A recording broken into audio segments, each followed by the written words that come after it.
Hello people, you are welcome to this platform again today. This is Beginner Traders Lounge. I'm on USD card and this is 15 minutes time frame, and probably I'm going to switch from here to another time frame to see things clearly. But what I'm seeing here right now is that this move is uptrend, alright?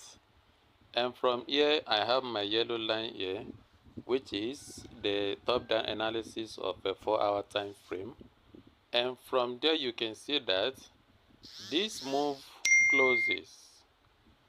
This move here closes below the line, and after that it closes above it. So closing above it now have a kind of a slight test on this line here, and it continues.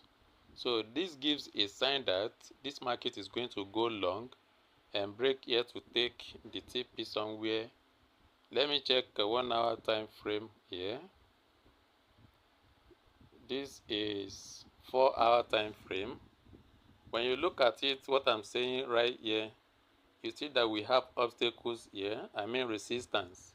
This is first touch here, another touch on that same line, another touch making 3 times, and the fourth one is where it breaks it here.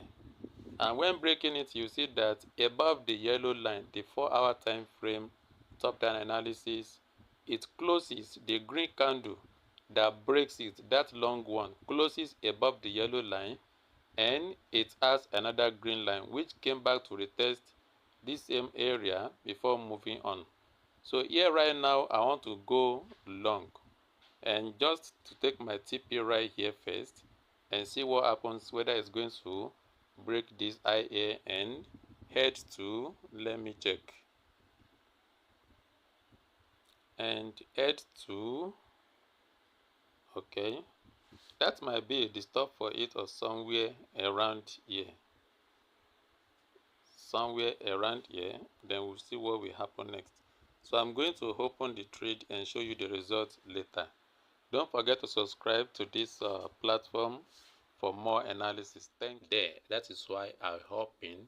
So the market brings it down to this certain level. So if I should put my SL, actually it's going to be below this place, my SL. So as I wrote that particular one, I targeted this blue line, and you can see that already the target is hit already.